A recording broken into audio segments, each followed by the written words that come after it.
Dogs को लेकर के सुप्रीम कोर्ट में क्या सुनवाई हुई है, इंसान की लापरवाही का खामियाजा कुत्ते क्यों भरे, ये आपको बताता हूं। दरअसल याचिकाकर्ता के वकील ने दावा किया है कि वो नियमों की पालना कर रहे हैं। नगर निकाय ग्रेटर नोएडा में लावारिस कुत्तों को खाने के लिए फीडिंग पॉइंट बनाया जा रहा है, लेकिन नोएडा में ऐसा हो नहीं रहा है। और उन्होंने ये भी कहा कि कुत्तों को खाना खिलाने के लिए ऐसी जगह चुनी जा सकती हैं जहां पर लोग ज्यादा आते जाते ना हो। अब कुत्तों के द्वारा काटे जाने की घटनाओं को लेकर के हर रिहायशी इलाके या फिर यूं कहें कि हर मोहल्ले, हर सोसाइटी में दो गुट बने हुए हैं। एक जो कुत्ते को पाले जाने या फिर लावारिस कुत्तों को लेकर के हर वक्त नाराज रहते हैं, शिकायत करते हैं। दूसरे वो हैं जो कि कुत्ता प्रेमी हैं, प्यार से उनको पालते हैं, लावारिस कुत्तों को खाना भी खिलाते हैं। अब इनमें कौन सही है कौन गलत है, इसका फैसला सब एक जैसा नहीं हो सकता है, लेकिन मामला अगर गंभीर है और आए दिन होने वाली घटनाएं हों तो इसकी गंभीरता का एहसास होता है। ताजा मामला इंदौर के श्रीनगर एक्सटेंशन से आया है, जहां पर सुबह पैदल जा रहे कॉलेज की एक छात्रा को 4 कुत्तों ने घेरा और उसके बाद काट लिया।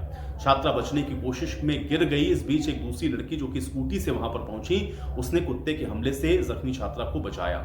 कुत्ते के हमले की वजह से छात्रा के पैर में जख्म हुआ। स्थानीय लोगों ने उसको अस्पताल पहुंचाया, जहां पर उसका इलाज जारी है।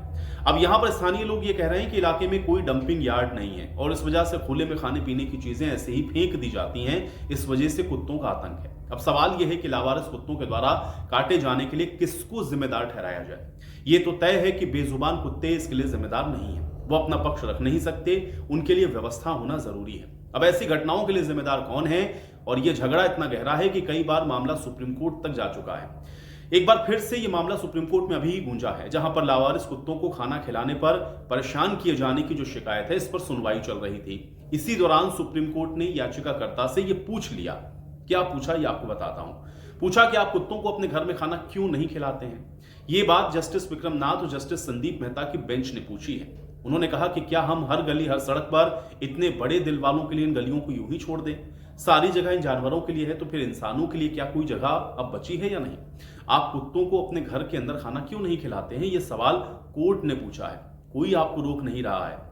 ये याचिका दरअसल मार्च 2025 के इलाहाबाद हाईकोर्ट के एक फैसले से जुड़ी हुई थी। इसमें याचिकाकर्ता के वकील ने कहा कि एनिमल बर्थ कंट्रोल रूल्स यानी कि पशु जन्म नियंत्रण नियमों के तहत लावारिस कुत्तों को खाना नहीं खिला पा रहे हैं और उन्हें परेशान भी किया जा रहा है। इस पर सुप्रीम कोर्ट ने यह कहा है कि हम आपको एक सुझाव देते हैं, आप अपने घर के अंदर एक शेल्टर खोल लीजिए, हर लावारिस कुत्ते को आप अपने घर में ही खाना खिलाइए। याचिकाकर्ता के वकील ने यह दावा किया है कि वो नियमों की पालना करते हैं और नगर निकाय ग्रेटर नोएडा में तो लावारिस कुत्तों के खाने के लिए फीडिंग पॉइंट भी बना रहा है, लेकिन नोएडा में ऐसा किया नहीं जा रहा है। उन्होंने ये भी कहा कि कुत्तों को खाना खिलाने के लिए ऐसी जगह चुनी जा सकती हैं जहां पर लोग ज्यादा आते जाते ना हो। इस पर जजों ने यह भी पूछ लिया कि क्या आप सुबह साइकिलिंग पर जाते हैं, और आप अगर ऐसा करते हैं तो देखिए क्या होता है। साइकिलिंग और अन्य दो पहिया चलाने वालों को यह खतरा और ज्यादा होता है। और उसके बाद बेंच ने याचिका को आगे की सुनवाई के लिए ऐसी ही एक और याचिका के साथ जोड़ भी दिया है।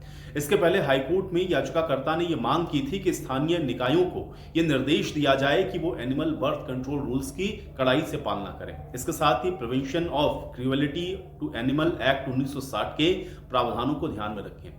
इस मामले में हाईकोर्ट ने याचिका का निपटारा इस निर्देश के साथ कर दिया कि लावारिस कुत्तों के संरक्षण के लिए उपयुक्त कदम उठाए जाएं। इसके साथ ही लोगों के हितों को भी सुरक्षित किया जाए जो सड़कों पर चलते हैं। और ये मुद्दा इसलिए ज्यादा गंभीर हो जाता है क्योंकि देश में कुत्ते काटे जाने की जो घटनाएं हैं वो लगातार बढ़ रही हैं।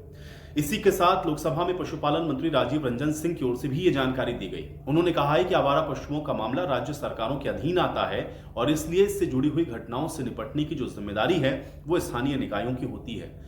दरअसल ये पूरा विवाद स्थानीय निकाय के लिए ही है, क्योंकि अगर ये स्थानीय निकाय जिम्मेदारियों को समझें, ये बढ़ती हुई तादाद पर अगर वो काबू पाएं, या फिर जो cruelty of animal cruel act है इसको सही से इसका अनुपालन किया जाए, इसको और प्रभावी बनाया जाए और इसकी जो जिम्मेदारी है वो स्थानीय निकाय सुनिश्चित करें, तो मानवीय तरीके से जो कुत्तों की तादाद है उसको बढ़ने से रोका जा सकता है।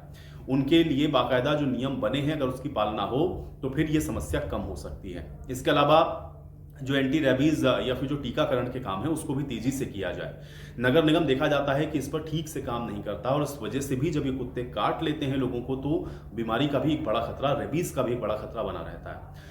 दरअसल लावारिस कुत्तों के बंधियाकरण का अभियान भी अगर गंभीरता से चला दिया जाए और उसके लिए खाने पीने की या फिर फीडिंग पॉइंट अगर तय कर दिए जाएं तो आने वाले समय में ये समस्या काफी हद तक कम हो सकती है। लेकिन देखना ये होगा कि इस पूरे मामले में जो निगम है वो अपनी जिम्मेदारियों को आखिर कब तक समझ पाते हैं।